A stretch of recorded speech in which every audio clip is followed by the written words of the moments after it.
Welcome to today's episode of The Low Point. My name is Ryan. I'm joined by my co-host Nick. And today we're going to kick things off. The very first episode, we are going to set the stage for what the show is going to be all about. So first and foremost, we're going to talk about who we are. I am a 5 handicap. Nick is a 15 handicap. You're going to hear from Nick first. From there, we jump into what are the challenges in our game and what are the goals for the year. So very excited to share this with you. And without further ado, we'll get started. So maybe I'll kick it off because I feel like I'm the one with the problem. And the problem is that I've been a 15 handicap my entire life. And even though I love the game of golf, it's something that I can never really truly get better at. And I don't know if, well, let me rephrase. It's not something I can't, it's something that I haven't been able to get better in. And I think that's probably a combination of multiple factors. It's time, commitment, probably practicing bad habits or just bad habits that I'm unaware of that I need to practice out of my golf game. I'm sure there's a mental component too that we can touch on. But as someone who loves the game, I would love to get better at the game because I often find myself feeling very frustrated with it and trying to find opportunities to get better within shorter time frames.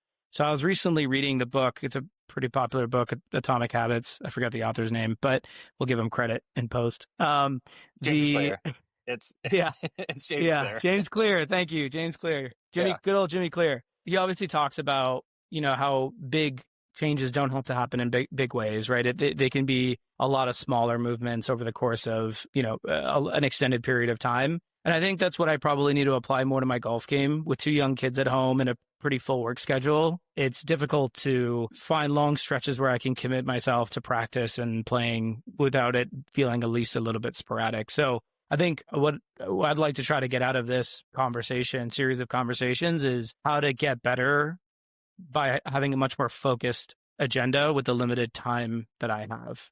Yeah, I think you're describing things that I think a lot of us struggle with. And a game as fickle as golf requires some dedicated attention. I think we came at it a little differently in that I think I started dedicating myself to playing golf a little earlier than you did, right? I played in high school and I wasn't great in high school, I'm not going to lie. But I think just putting in those reps and having the time when you don't have those other time commitments, it's you just go to school and if somebody can drop you off at the course and you can just mess around the chipping green with a sand wedge and a putter and a couple of balls, there's some learnings that come from that of just playtime, right? And it's not playing on the course time, but playtime. And so I think we have a little different, I'd say we're in a little more similar situations now. We've both got kids, the kids thing's a big part of it. The full-time job thing's a big part of it. So I'm excited to talk about it because I think for the new listeners here and everybody checking us out, I've dedicated myself to improving over the last couple of years. And I don't know what I was before, but I think when I started tracking my handicap, I was about a 13 and got down to about a 5 the last couple of years. And it takes time. Even when you have kind of a background in thinking of yourself as a golfer from a young age, like I do, if you didn't get to a certain point and you got to that mid handicap range, it's a hard hump to get over. I think that's one of the frustrating things is you can put in a little bit of time and you can get to a mid handicap relatively easy, but it's so hard to get out of it because you can ignore a lot of your bad habits and get to that level, but it makes it so hard to get past it if you don't recognize those bad habits early.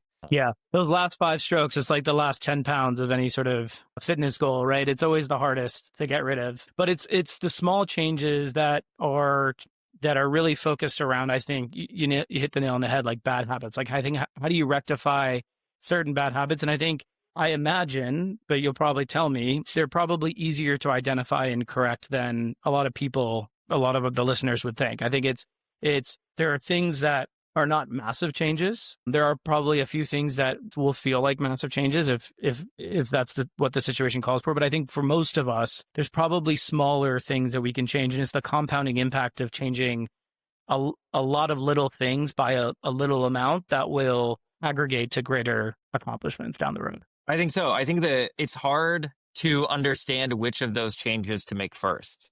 I think is the thing. Like, which of the changes are most impactful to your game, right? Think about it, like if you want to use the health analogy, continue that a little bit. Like, some people just genetically or, they struggle to keep weight off or like put weight on, keep weight off. Like, everybody's a little bit different and your diet has to change in that way, right? Like, some people really need to watch what they eat. Some people just need to be more active because they're not very active people in first place. Like, some people can't stop moving around, right? Like, it's just built into them and they don't have some of the same changes. So it's, where are you in that? Like, what are the components? Like, what are the variables that you can affect? And which one's actually the one that's preventing you from moving into the next step? I think people get so stuck on like golf is the golf swing, but that's only one component to actually scoring well, right? No, I think that's totally right.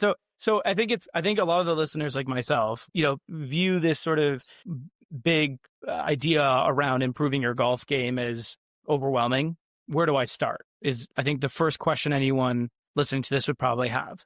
So how did you, when you want to go from a 13 to where are you now? 5? I'm a 5. Yeah. So when you want to, so I think everyone on this listening to this podcast would hopefully want to make some sort of similar improvement, like gain 8 strokes. And I think it was a relatively short period of time, like maybe less than 2 years. So how did you answer that big, overwhelming question of where do I start? I think there were a couple of things that I considered. It was a trial and error process, but it's essentially what I got to that was most successful. I did some like stat tracking and things like that, and it's like, oh, on course stuff, fairways hit, greens in regulation, putts, like all that's fine, but it's like those are all outcomes. And I think like it's what are the inputs to actually scoring? And I think what I figured out, as I mentioned a moment ago, I think that like practice is one element of the game, but there are 5, I see them as like 5 pillars of playing well. One is practice. One is just like your physical shape, right? Can you make the move in the golf swing? It doesn't matter if you're trying to practice a move if your body can't make it, and there's a lot of additional components within that too.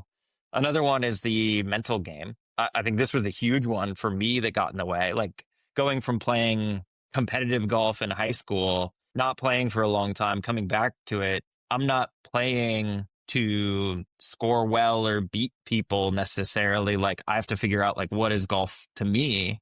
Like, how do I approach the game? It was a totally different mental game for me. And some of that, the next like very related is the strategy. Like, how do you go about actually scoring well on a course, understanding your own tools that you can deploy. And then the fifth is the equipment itself. I think this was when you ask me personally, like, where do you start? I still had my clubs from high school. So these were like 20-year-old clubs that I was playing with. It was pretty easy for me to say, like, go look at new equipment and say, this would probably help me. And it did, because the sweet spot's bigger, right? They're a little more forgiving, all that. So I think, but if you look at those 5 components and you're really honest with yourself on figuring out like where your limitations are within those 5 buckets, there's probably 2 or 3 things that you can say, this is a really good starting point. It doesn't necessarily mean that like you have to tackle all 5 of those. But I think what I like about looking at it in these 5 pillars is you can look at the limitations of your life and understand like this one, I'm just not going to be able to deploy that tool right now because I don't have the time, I don't have the money, whatever it is. I think like one of the things I really like about it is for me, it took me a little bit of getting over the hump to put some like financial investment into getting better at golf. So there were, aside from the equipment, like to me, that was like, I just have to do this and I'm going to like put, I kind of decided where I wanted to spend money in that. You can get better by reading books on the strategy or meditating, things like that they're free or like next to free. Like there are free tools out there that you can make incremental progress on those so that you can just like be realistic about like what's my station in life and how can I find another step forward. And then once you feel good or you've made some improvement, you feel good about it, like you can move on to the next one. Got it. So just to recap, that's physical, equipment, mental, practice, and strategy. Well, let's make a little acronym. Yeah, we got. You nailed it. We were so close, but it's PIMPs. We're so close to being pimps, but we're PIMPs. So PIMPs is our acronym that we're going to stick to here. Physical, equipment, mental, practice, strategy. Yes, there you go.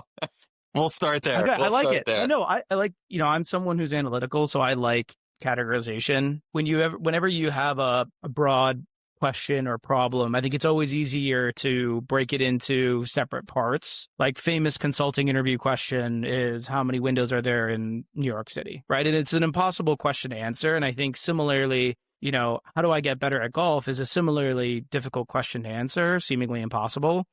But I think if you can try to compartmentalize the different facets of the question, which you've done well, and just to use the analogy again, people often answer that question by saying, well, I know there are X number of avenues and Y number of streets in New York City, and there's probably 4 to 8 buildings per city block. And I think the way to answer that question in an interview is not the answer itself. It's not the outcome to what you said earlier. It's the process of getting there. And I think as long as you can have the correct process of how to answer a question like that, I think you're in a far better place than just trying to race to the answer itself. I think the thing I heard you say there that I think is the most important is there's no right answer. Like, how do you get better? Like, there's no right answer on what the next thing you do to get better is. It's all about understanding kind of where you're at. And like I said before, just understanding, like, taking a step forward in any direction is going to be a step in the right direction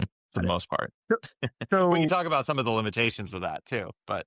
Well, that's an interesting question. I think we should definitely talk about limitations at some point, but let's first talk about, like, I guess where we are. Like, if we had to think about our own games within those 5 categories, where do you think you are? And I'm happy to go first. So I think physically, I'm definitely not in the best shape I've ever been. One thing that I've been trying to work on more as I've entered my mid-30s now is flexibility as opposed to strength. I think strength is still very important, but it's more about dynamic strength and doing exercises that allow movement into strength training. So I'm talking about like deadlifts and squats and clean and jerks and things like that are just like dynamic movements with free weights, burpees, etc.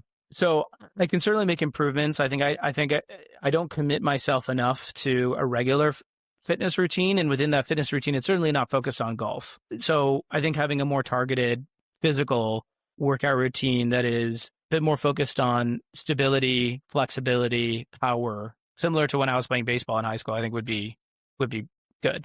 How about you?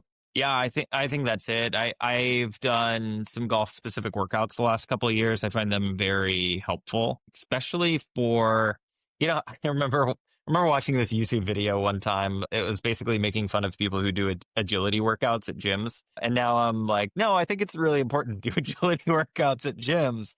Especially for the golf swing, because you want those like explosive movements. That's what the golf swing is. It's a series of explosive moves. And I think that's been really helpful for me in the last couple of years. I, on the physical part, have dealt with this sort of issue with my right hip where I've struggled to get like internal rotation. So basically, if you're like sitting in a chair like we are, if you try to put your knees together, the inside of my right leg and like the top part, like near your hip flexors, it gets really tight. And like when you think about the golf swing, you want to be able to load your weight if you're a right-handed golfer like I am on your right foot, on your back foot, and like load some weight through that right hip. And that's been a big limitation for me. And it's led to some compensations in my swing. And like I know towards the end of a round, if like my hip and related, my lower back are not in sync anymore, or something's getting tired and not able to compensate in the same way, because I'll start losing my swing and I'll start losing shots. The big right miss comes into play there. So that's the thing that I've been really focused on, like this off season, we'll call it, because it's just like leg strength, hip mobility. It's a lot of what you just described in terms of like deadlifts, squats, things like that, to make sure that the big muscles are doing what they should there. Little things like, it's crazy how little things like trying to, when you're standing, just keep your weight evenly distributed across both of your feet. It's literally very simple things like that can make a huge difference, because you might have these bad habits that have built up over the years. So that's my side on the physical side. I was going to say, I think, some common limitations that folks might have on the physical side. I think this is an easy one, right? One is time, right? I think it's probably the biggest one. People often don't prioritize their fitness. I'm certainly one of those people. I think space, or, like having the right equipment. Like for me, for instance, I don't have a gym membership, but we have a an area set up in our garage that where my wife and I do workouts. And then third is probably a plan or some sort of knowledge around how to work out, right? So I think these are things that we're talking about that you and I, we both worked out our entire lives because we both played competitive sports. But for someone who hasn't, I think to put it into reference, these aren't things that take an enormous amount of time. I think we're talking about things that can take 20 to 30 minutes a day or even a couple times a week if you're not able to do it every day.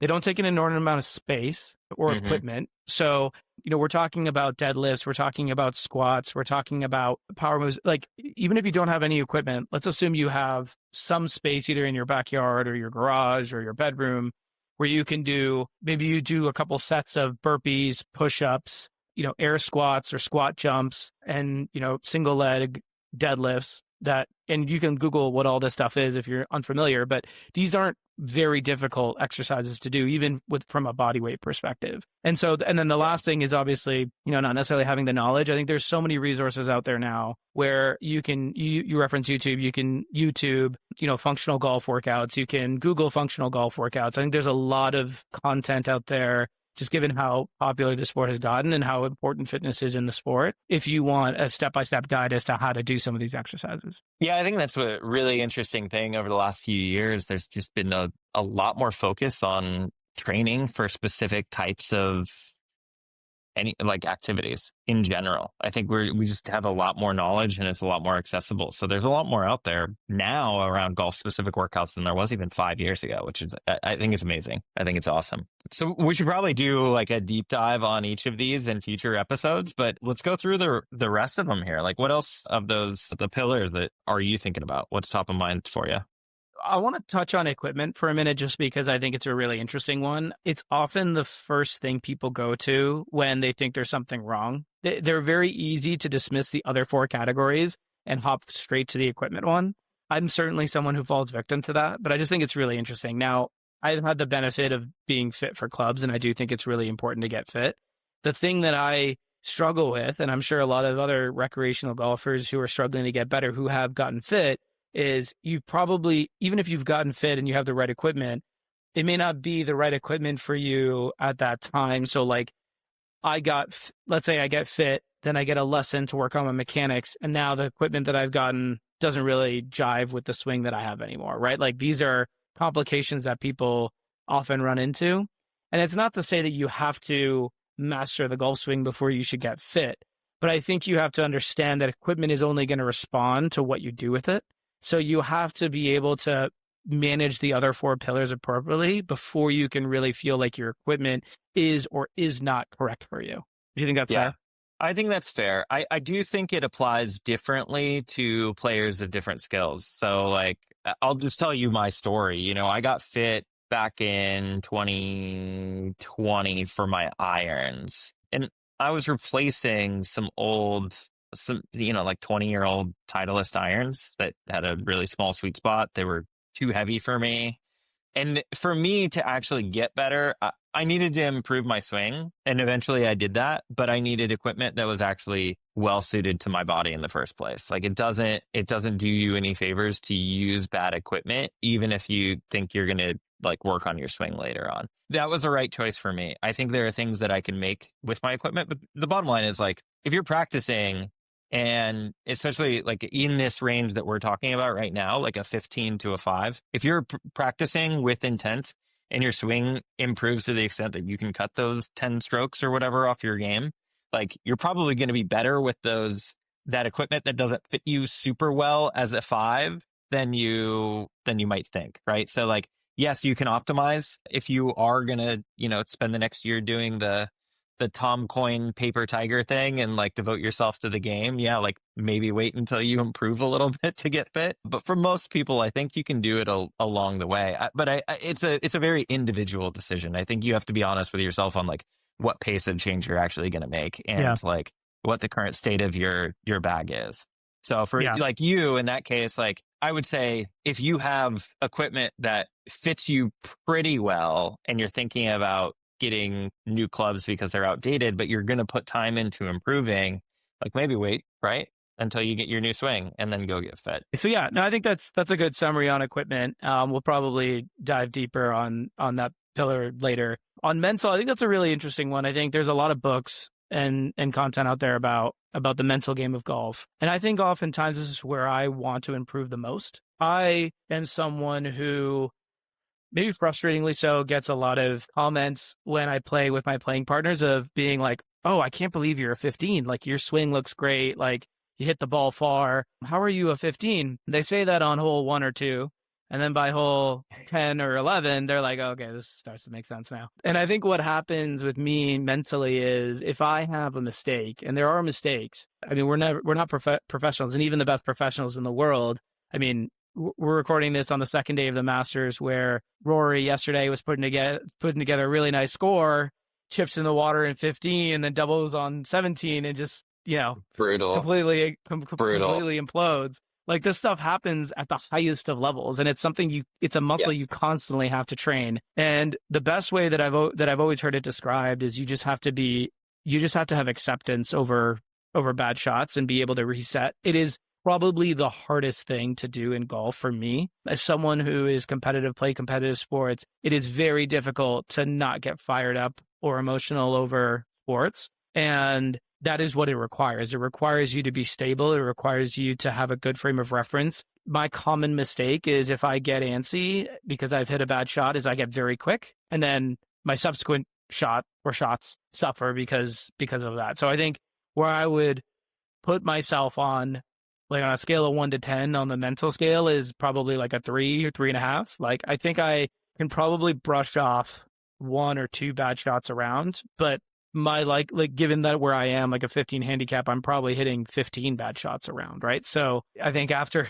losing my cool after 1 or 2 bad shots, it does not compute with where my handicap level is, and it only adds to the issues. I think that's the big point. Like, that last thing you said, it's all about expectations. What are your expectations of yourself, and are they realistic? When I was in high school, man, I had the worst temper on a golf course. Exactly what you just described. Like, I'd get mad if I bogeyed a par 4, like on the 4th hole or whatever, right? And I'm like, oh, I'm not shooting even on like the 6th hole. And it's like, I'm not that good. Like, I just had no reason to have that expectation for myself. It's hard to like reel yourself in. And that's what I was alluding to before when I was talking about picking up the game again as an adult and saying, like, what is this game to me? I'm not competing. Why am I getting mad? It's literally just me out here playing with a bunch of strangers. Because at the time I was like just joining a bunch of, random groups in the morning, like joining tea times, playing with strangers, and I'm getting mad. Like, they're just watching me like,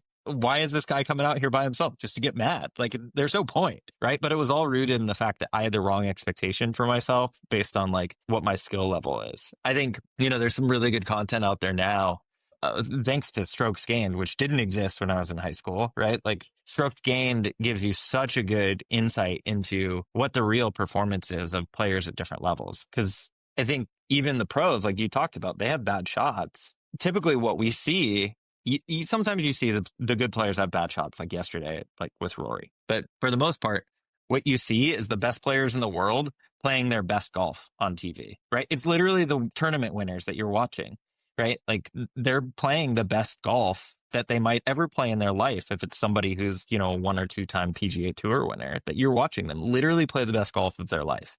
And to compare yourself to that, which most of us do when we're at that like mid handicap level, to compare yourself to that is so unrealistic, right?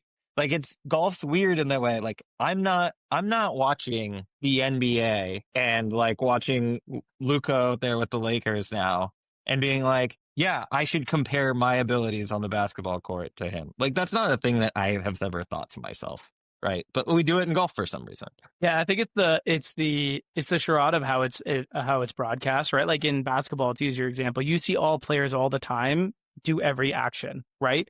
With golf, because there's so many players in the field and the cameras are only they might be following certain focus groups, they might be following certain focus players, but for a large part, they're really only showing you the interesting parts, because it would otherwise be very boring to watch, right? And so I think you see, to your point, just the way that it's broadcast, golf inevitably just shows you the highlights. And someone one of my good friends who's a low single digit handicap once said to me, and it goes to your point of expectations. If you're a mid-teens handicap, you're a mid handicap, and you don't know if you're going to be able to shoot the right score. Like sometimes you walk onto a course, you're just not feeling it that day. Try to at least walk off with one or two highlights, right? So like to use your analogy of like, there might be someone who's middle of the pack playing on a Friday, likely not making a cut, but he makes the broadcast or she makes the broadcast because they hit one or two amazing shots, right? I think your point around expectations is great. I think you can't expect every single shot to be a Tiger, Rory, Scheffler type of shot. But even those players, even though we put them at the apex of golf players throughout history, have bad shots, right? And I think it's important to remember that when you're out going to play your own game. If you hit a drive off into the right, into the woods, if you miss a green, if you lip out a putt, that's okay. Like it's okay to miss. I think what you really have to, and this will dovetail a little bit into strategy, but like you have to be okay with your misses and playing for your misses. And I know it's an old adage, but play to your misses in some respects. So it's totally true. It's totally true. If you want to watch a master class in somebody just grinding it out, go back to the round where Tiger returned at the Masters at that Friday round, like that Thursday, Friday round, after he had that car accident that basically destroyed his leg. And he was like not ready to play golf, right? I think he ended up withdrawing that weekend, like before Sunday. But you could tell like he was going to make the cut. Like he had decided he was making the cut and he was going to figure out how to do it. And, I think he had this really long missed cut, like didn't miss a cut for however long on the PGA Tour. Like that's not an accident. And it's not just because he was a better golfer. There are a lot of guys out there that like, I mean, some days you just don't have it, but like staying in it on every shot, like there's so many cliches in golf. It's literally one shot at a time. You cannot impact the last shot or the next shot. Like in that moment, you're hitting that shot. Like that is where guys that streak for like Tiger, that like ability to grind comes in. It's like you're deciding you're going to put your best effort forward every time, even if for some reason things aren't clicking that day. Yeah, I was just gonna say I think that's a great way to get into the strategy because it is about playing your misses when you don't have it. I think it would be really great to do a full deep dive on it because I think we can talk about the mental aspect of golf for an entire hour. It does dovetail well into strategy. So let's go to strategy next, even though we're breaking our PEMPS, acronym. But my goodness, we ruined the show. We ruined the acronym. We ruined the acronym. We're no longer golf PEMPS. No, apparently not. Let's go into strategy. I think so what I love about the mental and the strategy aspects of your 5-pillar formula is they don't really require much time or effort. I mean, they require effort, but they don't require the same level of time. You can have immediate impacts from just having better course management, better strategy around a golf course, a better mental attitude every time you step on the tee box or, up to a shot.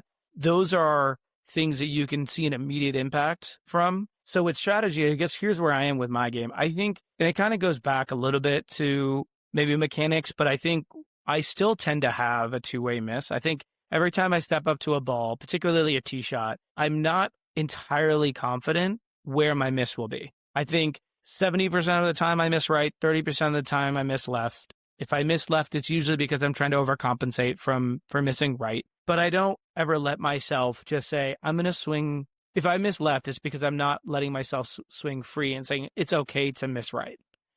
I think that's probably where I need to change my strategy, at least as it relates to shots off the tee and approach shots. Chipping and putting we can talk about separately, but let's first talk about, I guess, full swing type of mechanics and as it relates to strategy and how to play the misses. That's interesting. I think strategy is the hardest part to really separate from the rest and isolate into.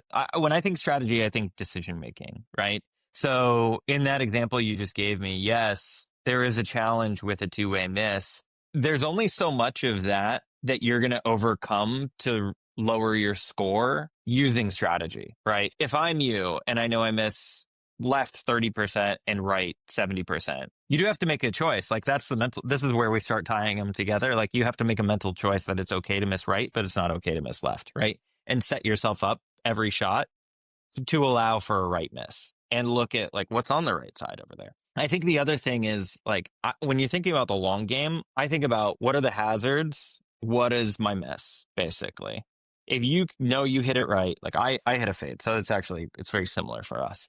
It's easy for me to step up and I tee up the ball on the left side of the tee box because it allows for more room if it fades a little more than I planned on it. And I pick a spot where if I do hit it straight, I'm hopefully not gonna get in trouble, right? Try to avoid bunkers, try to pick landing spots, try to choose clubs that are gonna leave you short of fairway bunkers if you know that fairway bunker is particular trouble. Like maybe you as a person, like this is where you need to know your game. Maybe you as a person, just you as a golfer, not you as a person. That sounds pretty damning, but you as a golfer are struggling with fairway bunker shots. Just don't hit it in the fairway bunker. Like sometimes you're going to end up there, even if you try not to. But like, don't even let it. Think of your shot not as a single result, but as like a collection, a dispersion pattern, and choose where your aiming point is based on that.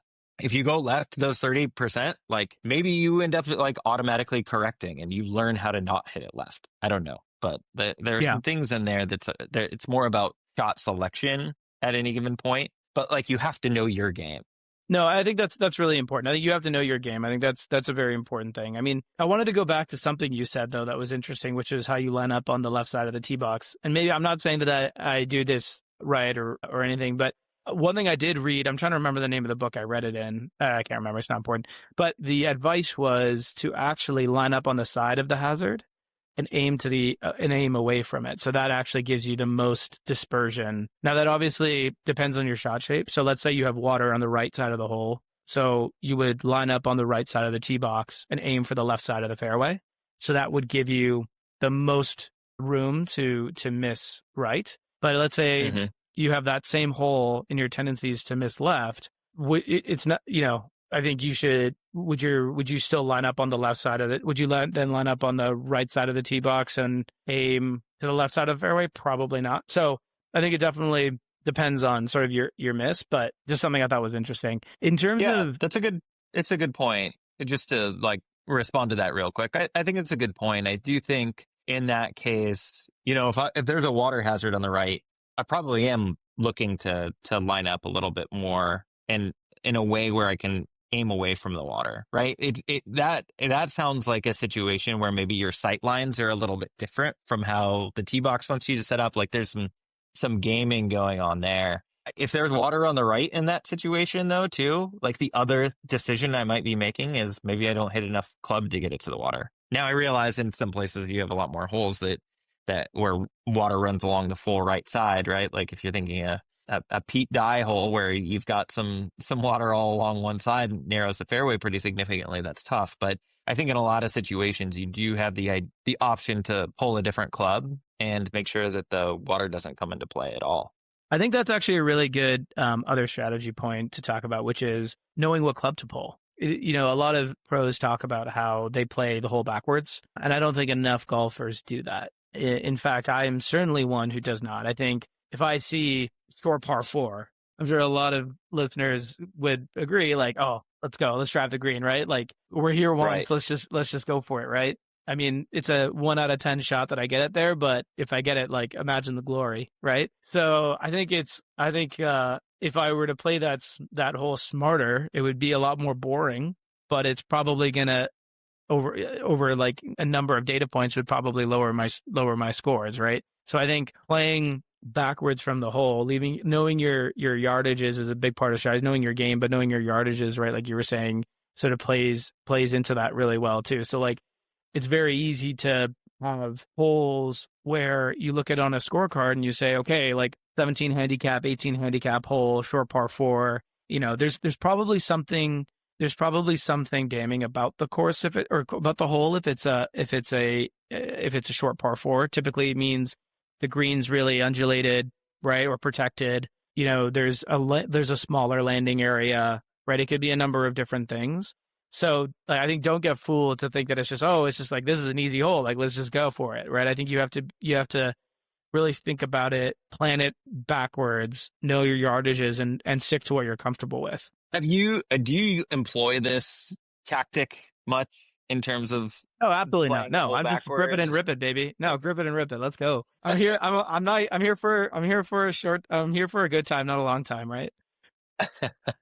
I was wondering if you had any good examples. I think like I would love to kind of hear about that because I've never done that explicitly. Like I've never taken that as an idea of I'm going to play this hole No, no. Okay, I backwards. got one. I got one. Okay, I But got one. yeah, let's I hear have it. definitely changed. I have definitely changed my strategy on hole 3 at Rustic. So for our listeners, I live in Southern California, Los Angeles area. There's a great public course that's about 45 minutes to an hour north of the city called Rustic Canyon. Fantastic public course, fantastic people running that course, and probably one of the big favorites of all recreational golfers in the LA area. So It good. is the third hole is a great hole. It's a pure risk reward hole. It's a 300-yard par 4, but in about like what is it, maybe 230. There's a collection of bunkers that immediately protect the hole from the tee box. Then you have a wide landing area to the right. But if you bail right and take the safe route,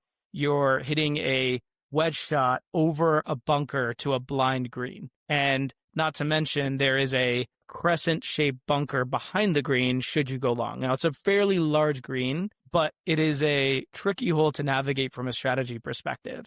Now, on that hole, traditionally, I would take either driver or 3-wood, depending on how hard the wind is blowing, and try to just go for it. Because strokes gained would tell me that you're probably better off just like trying to bang it and try to, recover from wherever you are because you're closer to the hole. But I've since changed my strategy and taken a hybrid or a 4-iron, gone out to the right and hit the blind wedge shot. But in doing so, just really trusted my yardage and trusted my shot. So I may not see where the ball lands, but I can, zap the pin with my rangefinder before I know the yardage, and I just commit to the shot, and I don't really worry about the outcome. And I probably have improved my score on that hole by a full stroke as a result of that over the last probably It's 5 interesting. rounds. Yeah, it's a great example. It's a great hole. Do you find that if you can get to a yardage you trust, the fact that you can't see the green itself, like you can see the pin, but you can't see the green itself, does that help you focus on just staying in your swing more and focus less on the outcome? I think it does in a way. I think it probably removes the idea in my mind of you have to. I can sometimes have a lot of swing thoughts. I'm sure a lot of people can relate to that. And I think if you're staring down a pin, it's very easy to say, I want to aim for this pin, right? Tiger famously said that he never aims for pins, right? He aims for areas of the green and knows sort of if he misses it one way or another, depending on what shot shape he's choosing for that shot, then he can recover from that. I think it does allow you to just say, okay, it's a 110-yard shot. I know that's a nice, smooth gap wedge for me, so I'm just going to commit to that, and the outcome is what the outcome is. If I execute on the process, then I shouldn't really worry about the outcome, because if I do everything right in the process, the outcome will be what I expect it to be. If I try to say this has to go 110 yards and I need to land it 3 feet from the pin, I think I'm probably thinking about that outcome in the middle of my backswing, and it probably might even make a minute nano type pitch in my swing. I could hit it fat, I could hit it thin, right? I could hit it 10, I could hit it 115 and fly the green, right? So I think it is really a good thing to almost take it out. And I know I'm maybe rambling a little bit here, but one thing that I've noticed on my Arcos, for instance, one of my worst areas, or one of the areas where I could probably improve the most from strokes gained, funny enough, is approach shots from the fairway. I do better with approach shots out of the rough than I do from approach shots out of the fairway. I do too. In most situations, I'm wondering if this is actually pretty common for not scratch golfers. Because I'm wondering in many situations, the rough isn't that penal, right? And it actually the ball sits up. And it's kind of easier to have a sweeping point of contact. You don't have to be as precise or something. I'm not sure, because I'm the same way for the most part. Yeah, it's interesting. I think I almost never mind being in the rough. I mean, I think I maybe perhaps mind being in the rough if I'm being blocked out by something. But generally speaking, yeah, I feel like the stakes are higher. And then just going back to the mental aspect, I feel like if I hit a great drive and I'm sitting position A in the middle of the fairway, have, let's say, an easy 7-iron in, a shot I've hit 150,000 times on the range. But if I'm because I've hit that drive, I now have this like anxiety over this shot that I'm like, okay, there's no reason for me to mess this up versus swinging probably more freely. If I'm like, okay, I missed my drive, I gotta like hit something a little bit better here, but like it's fine. Like, there's room for like bogey on this hole is good. And then I end up hitting a really nice shot and landing it maybe 20 feet from the pin versus like if I'm sitting on the fairway and I have that anxiety, I might miss the green entirely. Right. You're spotting yourself a little bit, right? Like you're like, hey, you're putting yourself in a position where you're playing from behind, so the next shot can't be as disappointing, I guess. It's kind of almost how I think about it. I don't know. That's a funny way to think about it. What's our last one here? We got practice. Practice. We're talking about practice. Not the game. Talking about not the talking game. about practice. Talking about practice. I think practice is a luxury for me. I have been trying to. So the weather's improved now. It's April. I mean, it's never bad in Southern California, mind you, but it's certainly nicer now than it was a couple weeks ago. And whenever I do have the opportunity to get out to a driving range, I'm lucky enough to live like 5 minutes from one. I do try to go out there. I think that what I have only recently started to do is have a little bit more structure to my practice. And so I've also been taking lessons. I'd love to talk to you about those as well. But having sort of a structure where I'm doing drills for a certain amount of time, I'm working on my driver for a particular amount of time. I think another interesting thing that no one really talks about, but I would love to see if there's anything to this, is visualizing holes that give you trouble. So I know maybe this is difficult to do without like a simulator, but going back to Rustic, hole 7 on Rustic always gives me issues. But if I were to practice on the range 5 times over, 6 times over, hitting the tee shot I want to hit on 7, and then hitting the approach shot I want to hit on 7, like I wonder if there is like something to that. I know that like people often talk about when you go to a range before a round to visualize the first hole and play the first hole as sort of the last sort of 5 shots or whatever of your warm up. I wonder if there's something to that in terms of taking it to a more structured practice. But anyways, I'd like to practice more. I'd like to have more structure in my practice. I'd like to know more drills that are very specific to my issues. And I think this is where lessons are very helpful too, because I think otherwise it's just like I'm out there just swiping at balls and thinking I'm making improvements when I'm really not. Yeah. I think that's where having a actual professional to teach you what you need to work on next it's a must, especially if you haven't taken lessons in a while. I think if I go back to the range and, practice something, I could probably pick out what's the first thing I need to work on just because of my last series of lessons. But, you and I talked about this, like you got feedback on your first lesson and the thing that was brought up for you to work on was something completely unexpected. And I think like somebody who is not you is going to see different things about your swing. Somebody who sees hundreds of other people swing clubs is going to know what works well and what doesn't work well, generally speaking. There might be situations where you're told to do something and it's just like you're not yielding results. Like change of direction. That's fine, right? Like it's like learning anything. I think nothing's a silver bullet, but being intentional, like you said, is the way to go. I distracted myself by thinking about your comment that practice is a luxury. I think like that is so common amongst people who are into golf and in this, if I'm thinking about like what we're doing here, this range here of like 15 to 5 handicappers. One of the hardest things is making that time to practice, right? Which I think is why I like this framework, because there's other things to choose. My experience with practice, I basically went down that path with the other 4 because I knew that the other 4, they do require time or money. Practice is one that requires a little bit of both. If we're including instruction within the practice piece, right? Like you're paying an instructor, you need to get out, you need to put it the reps. I think that's where I kind of saw it as like the final boss for improving. And I really banged my head against a wall at probably like an 8 before I actually spent time with lessons. It took me, and I think this is just helpful to share for context for people that are wondering, like, how much work does it take? It took me probably 5 months to get down to a 5 from an 8. And that was like doing the fitness stuff, going to the range, trying to go to the range at least like twice a week and playing once a week on the weekends, right? That was the loose structure. I wasn't able to do it all at that time. Sometimes I was able to play a little bit more and set practice. But some of those rounds in between, man, I played a match against somebody who was a +3 handicap and shanked two holes on the same, or two balls on the same hole because I was mid swing change and I hadn't actually played around in 2 weeks. And I just went out there and like I didn't have it because my body was a little confused and, the ground's not level. And like there's just these things and you have to be patient with yourself. And it's one of those you have to follow through when you're going through one of these swing improvement practice phases. Otherwise, I think like just being like getting out there and hitting balls on a regular basis, it can be beneficial as long as you're not like trying to do swing changes. But I think just getting reps in, if you're not trying to make a swing change, just going out and hitting a few balls to like your body's going to figure out how to make incrementally better contact as you go about.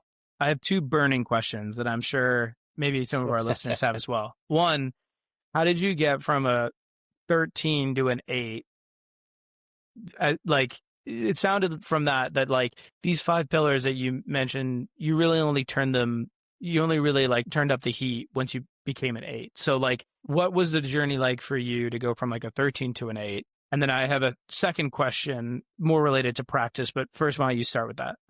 It was mental game strategy. It was a combination of mental game strategy and equipment. Like it was easy. I said earlier, it was easy for me to decide to change out my irons because they were 20 years old. They were hard to hit. They weren't weighted correctly for me. Easy improvement there. Led to smaller misses. I did buy a different 3-wood at that point in time.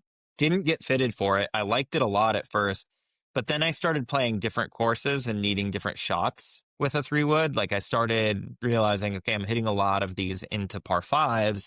This one has a really low trajectory. It's hard for me to control direction. I actually need to hit a 3-wood a little higher, get it to stop faster, and control the direction a little bit more.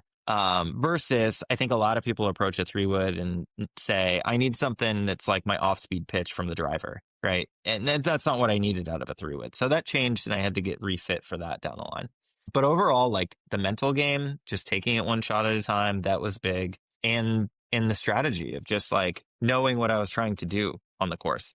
I think it's easy. Taking it one shot at a time does seem like it kind of implies that you are not thinking about the next shot. But I think you get to a point, especially on your home course, where you understand the bad places to miss.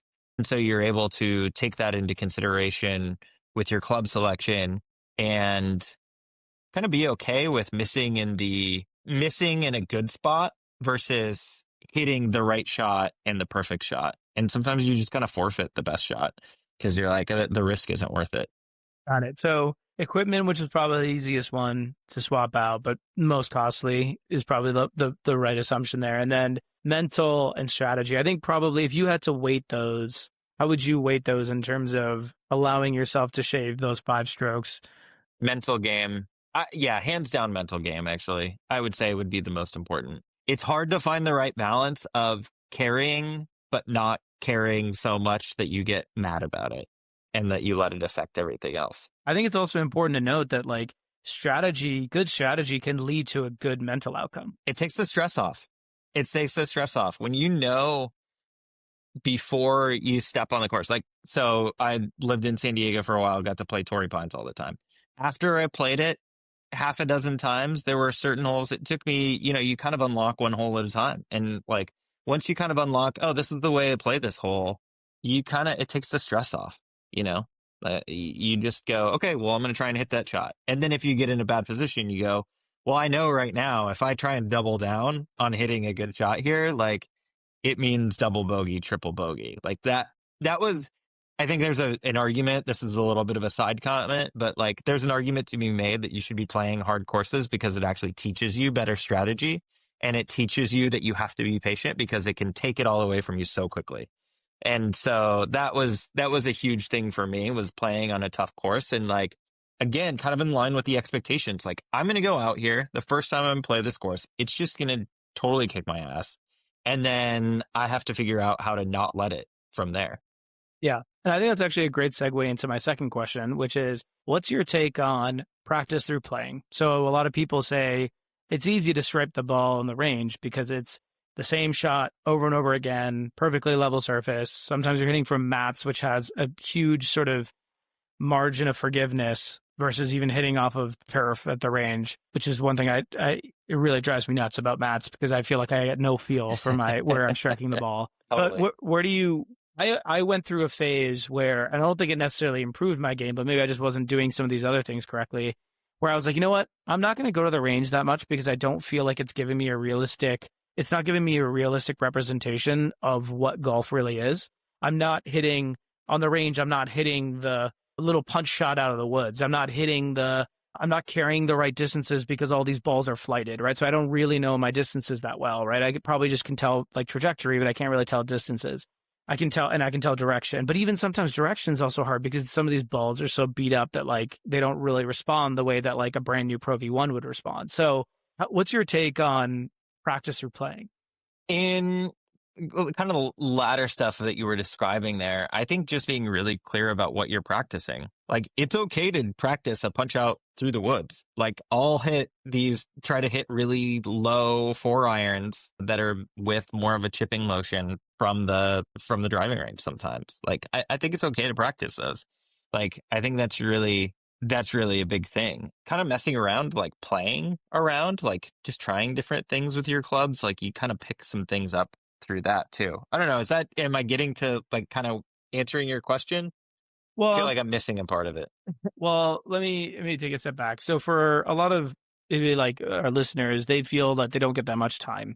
And if they have the time to play golf, they're probably not going to use that time to practice golf. So let's say that you have, 8 hours a week that you could possibly dedicate to golf, right? I could either fit in 2 rounds or 1 round and probably 4 practice sessions or 8 practice sessions, right? So I was someone who said, well, if I get 8 hours a week to play golf, I'm just going to play 2 rounds because I find it much more rewarding than going to the driving range, for 8 times in a week, right? So, or even the combination factor. Even if I have to play 1 round and I have those other 4 practice rounds, I'm still itching to go back on the course, right? So I tried to convince myself that well, playing is actually the best form of practice if I'm not like really caring about score or anything like that, because it puts me in situations that I would find myself on the golf course as opposed to being at a driving range where you're not putting yourself in those positions that you would find yourself in a golf course, other than tee shots. Yeah. If you want to score low, you have to play more. I think that's that's a valid approach. There was a period of time when I was playing at Encino and Balboa in LA quite a bit, where because they had mats, I basically wasn't able to hit off the mat. It was because of a swing flaw. The reps were hurting my wrist too much, so I couldn't hit off the mats. But I was perfectly fine hitting off grass. So I basically stopped practicing for, I don't know, 6 months, and I would only play. So if I had some time, I would go out and I would play a twilight round instead of going out and trying to practice and hit off mats and just like getting some holes in. I think it helps with your approach to scoring because you get more reps and understanding what the good spots and the bad spots are being and really understand like what you can execute on the course. I think there is an element of it. If you do that and really get an understanding of what is in your game and what is outside of your game and just are really disciplined about not hitting the shots that you don't have, I think you can improve your scores that way. You're probably not going to get from a 15 to a 5. I would be really surprised if you do.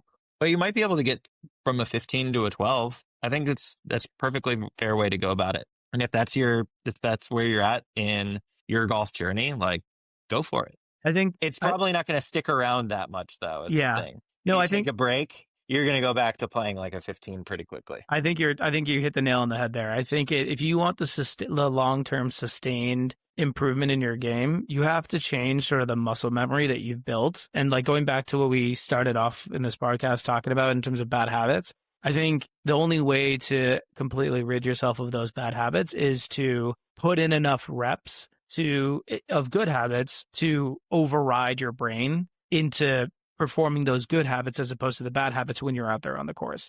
And the best way to do that is at the driving range because you are just rattling off a few balls. So maybe I'll spend a minute here just talking about the practice session I just came from.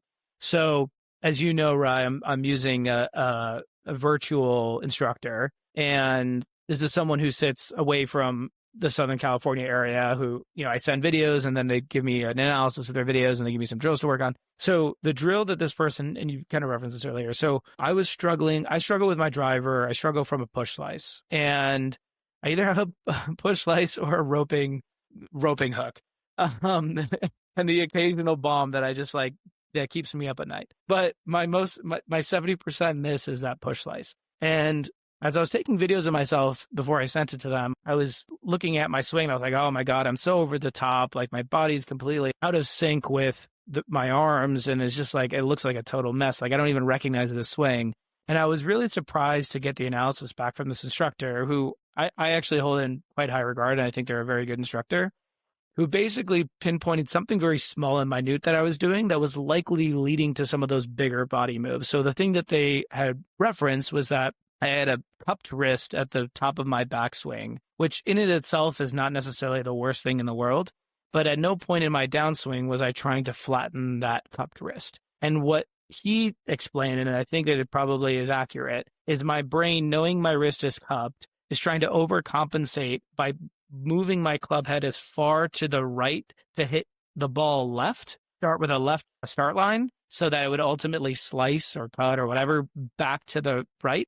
But what that ended up doing is, because my face was so far open, my body can't physically get that far left. It ends up being a push slice. So what he had me working on was just these half swings of keeping my wrist in the right position throughout starting, yes, with the backswing, but really through the downswing. I mean, it's something that, of course, you can get to a lot of different positions in your backswing, but, your downswing generally has to look a certain way in order for you to hit the ball sort of online. So, and I think that's a really interesting point that we could talk about at some point as well. But so we're really just doing a bunch of these real quick. Yeah. So your drill, when you say half swing, you're not talking about 50% effort. You're talking about like you're just going halfway up with your backswing and halfway through the follow through. Yeah. The idea, almost like a pitch chip type thing. Yeah. And I was probably thinking I was doing I know I wasn't doing a belt to belt type of swing, but it was probably more of like a shoulder to shoulder type of swing. So not full backswing, maybe like a 3/4 backswing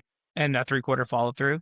And I just spent an entire session doing that for probably, I had 100 balls. I probably hit 80 balls of this drill, and the last 20 just trying to do a more full swing and seeing what the outcome was. That took 45 minutes, but it was a really insightful session, because I didn't realize how often my brain just defaults to keeping my wrist cupped. I really had to think and struggle and push my body to turn my wrist down towards the ground in my downswing. And I kept thinking to myself, oh, I'm doing it too much. I'm going to basically just like, it's going to go straight left. But like, every time I actually did it correctly and I felt it, I was like, no, it's straight left. And it actually ended up being like a pretty decent shot, or like a decent start line, I should say. So yeah, I think it was a really insightful practice session, actually. That's awesome. That's really good. It's funny how the small things, like that's what's so hard about golf, right? Like you think it's this big thing. You're looking at your whole swing. You're looking at like this over the top motion, but it's actually this small piece in this grand machinery that, of the golf swing that uses almost every muscle and every bone in your body, right? Like that you make that small change and it can be the start to a new path of improvement. That's amazing. Such a wild game.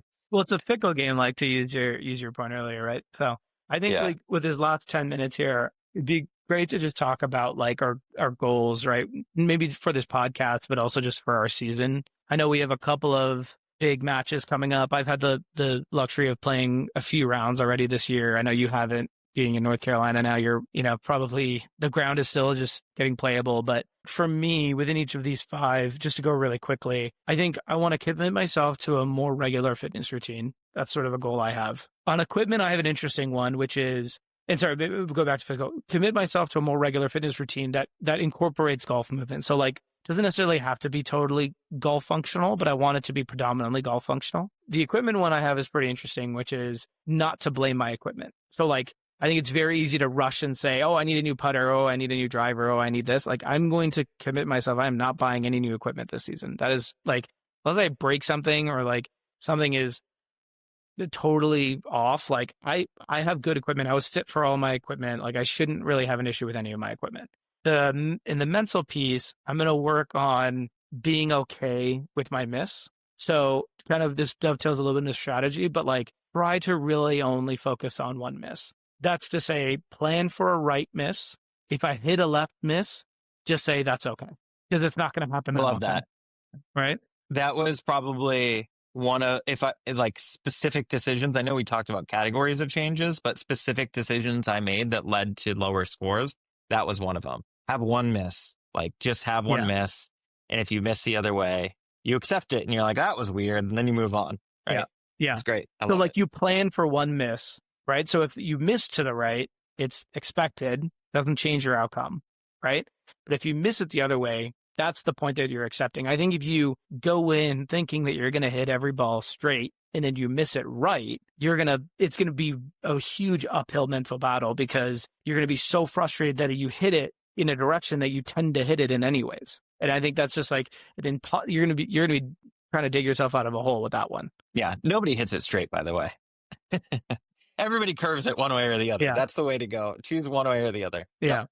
And then with practice, which is the last one. So I kind of put mental and strategy in kind of in the same bucket there. But, and then I think to go back with, maybe I'll have something more discrete on strategy, which is to play backwards from the hole. Maybe I think that's a good I think that's a good strategy to employ. As you know, Ryan, because we played together a long time, I hit my 3-wood really, really well, and I hit my driver terribly. There's a lot of holes that I play where I do not need to hit a driver. Now, I don't want to be one of those players who just keeps the driver at home. I want to be able to hit a driver, but I think where there is a cost reward to hitting a driver. So like, I'll give you an example. If there is a par 5 that I think I can get home in 2 by using my driver, I will use my driver. If there is a par 5 where I know I can't get home in 2 and I have a higher probability and I need to set myself up properly for that third shot, I am going to hit a 3-wood. So I'm not scrambling already to hit a second shot to a place where I need to hit my third shot in order to score. Does that make sense? It makes a ton of sense. I think it makes a ton of sense. Like you gotta, just goes back to know your game, right? Like know your game and make decisions accordingly. And practice, I'd like to try to practice once a week, or I'd say an hour a week is like, that's not much. But again, going back to my point on atomic habits, I think if I am able to commit to 1 hour a week of practice, I think that will manifest over the course of a season into some real results.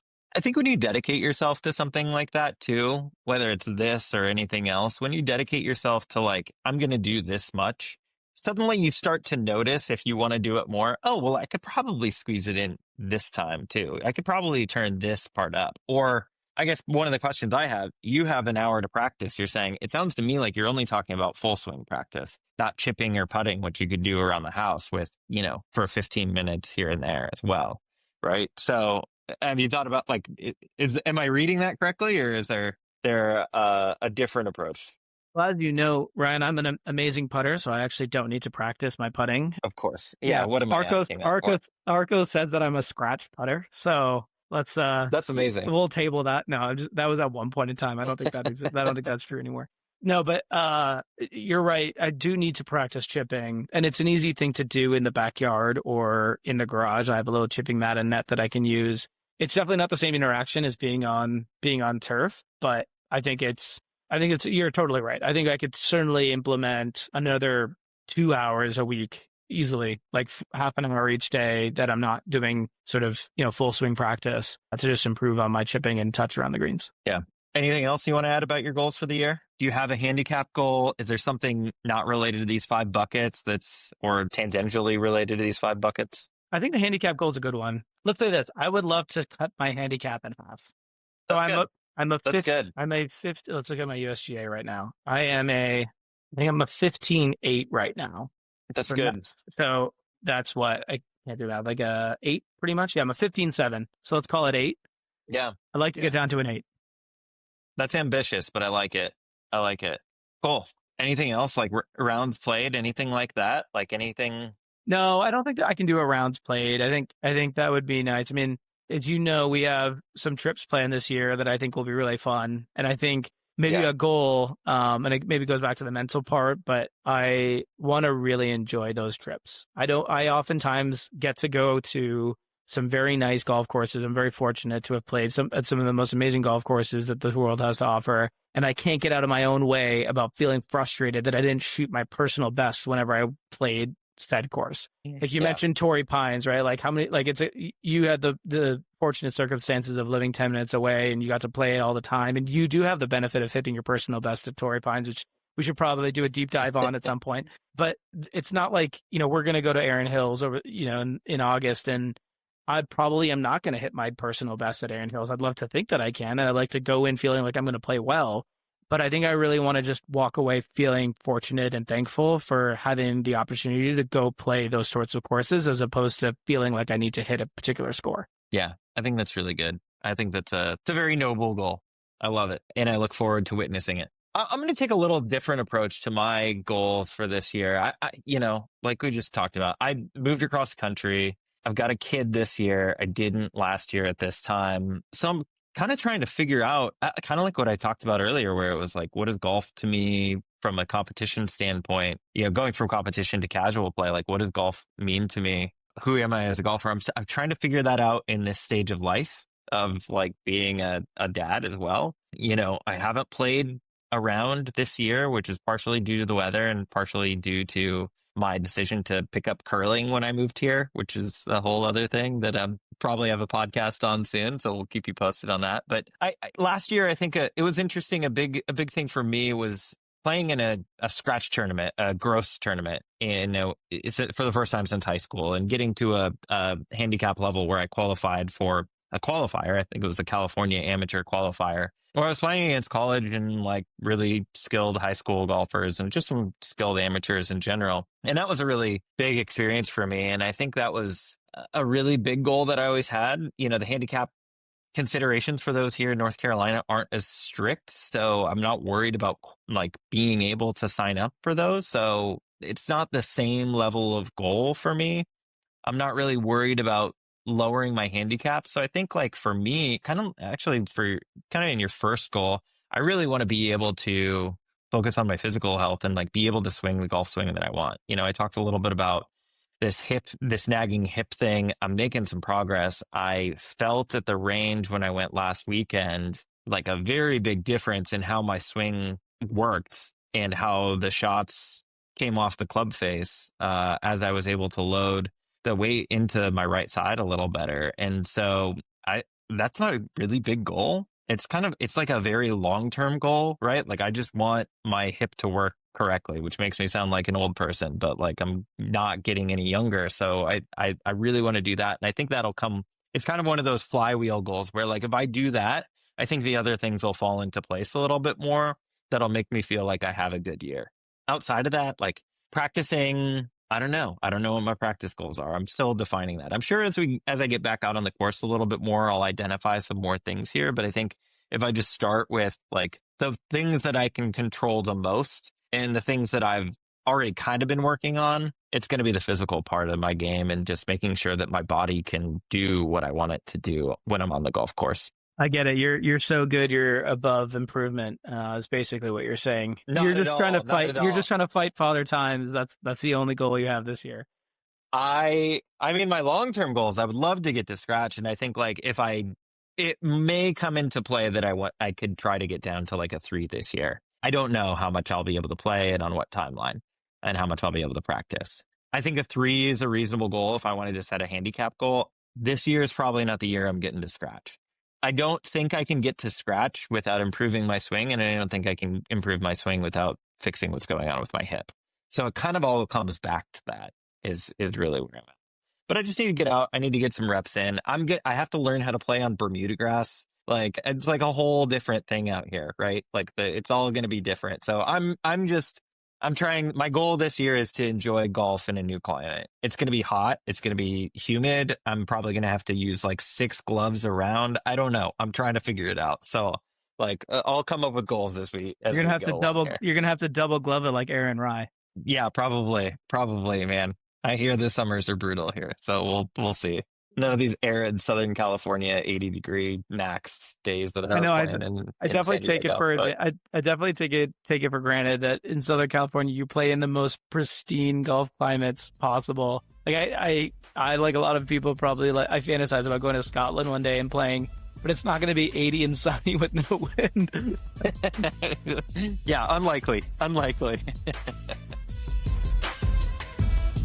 Thank you for listening to this episode of The Low Point. If you like what you heard, please subscribe or leave a review. If you want to learn more, you can check us out at thelowpointpod.com. We'll be back soon with another episode. Until next time, be kind to yourself and enjoy the process.